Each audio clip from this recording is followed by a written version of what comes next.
US President Donald Trump's threat to bomb Iran if it developed nuclear weapons triggered an angry reaction from Tehran. The commander of Iran's Revolutionary Guard, Hossein Salami, warned that Iran is prepared for war but will not be the first one to start the war. On the ground, the US deployed its second THAAD batter to Israel, a day ahead of Israeli Prime Minister Benjamin Netanyahu's visit to the US. The first batter was rushed to Israel last year, and around 100 US troops are deployed to operate the system. THAAD is a US missile defense system that intercepts ballistic missiles at ranges up to 200 kilometers and altitudes up to 150 kilometers. It has 6 truck-mounted launchers.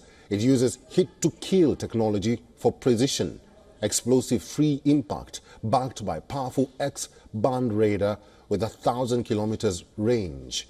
THAAD is mobile, fast to deploy, and has been made at a cost of $1.8 billion US. The Chief of Staff of the Iranian Armed Forces, General Mohammad Bagheri, says that his country's response to US President Donald Trump's letter stressed that the Islamic Republic seeks peace in the region.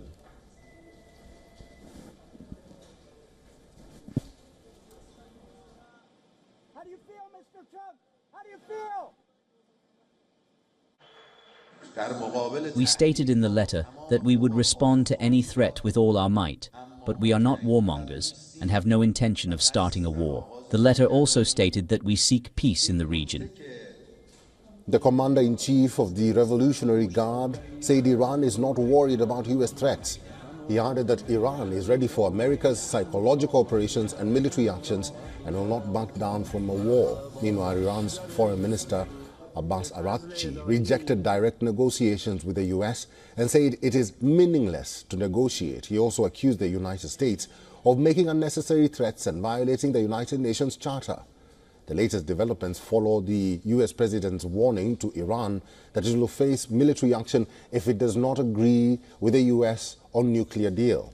In his first stint as the US president, Trump pulled out of Iran's nuclear deal in 2018 after returning to office. Trump, in early February, restored his maximum pressure policy on Tehran, arguing that it is too close to a nuclear weapon.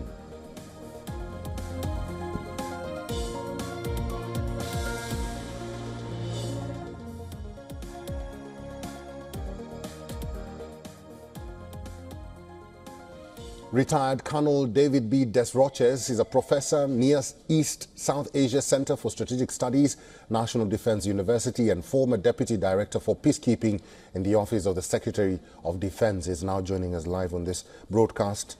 Colonel Desroches, good to see you. Let's talk about this problem in this region, because it seems like it's a tit for tat between America and Iran. What do you make of Iran's gesture, saying that they are not ready for direct talks, and America is saying that they are willing to face Iran and talk it through? Well, I think that there's a couple things to bear in mind. First off, President Trump in his first term stayed within the nuclear framework agreement negotiated by the Obama administration for all but the last 13 months of his rule. So he tried it from his perspective. He says, we tried this doesn't work.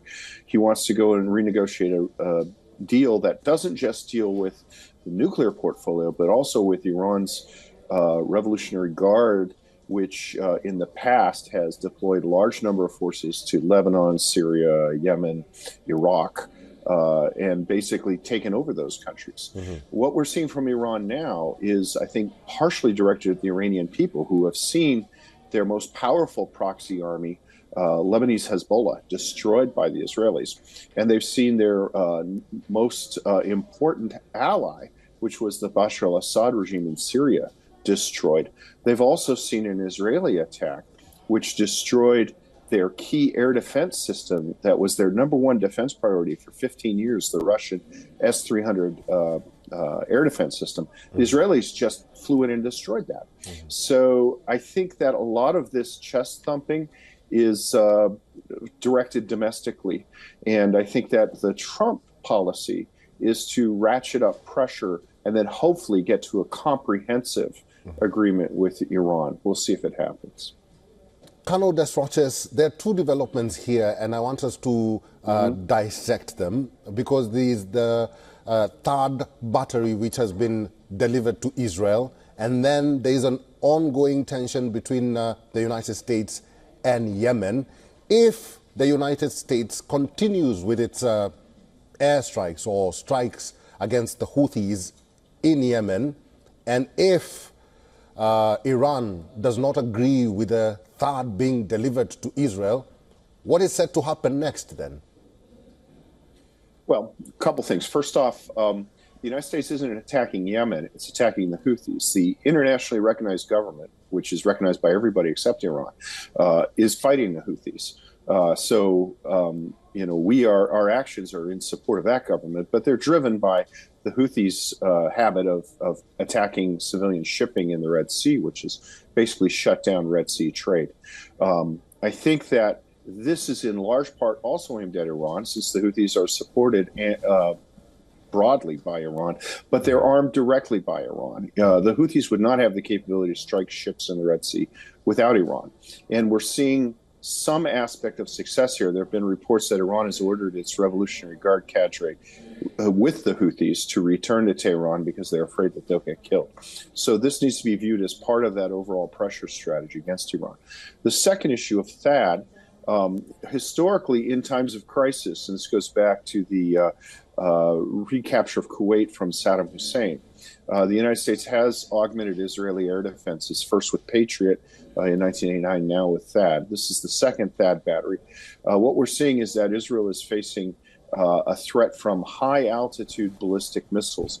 They're extremely difficult to intercept, and really, there is not a Israeli system that is capable of doing this in the numbers that Israel requires to defend against missile launches from both Iran, as well as Iran's proxies in Yemen, the Houthis, and in Iraq, with the various militias that Iran controls there.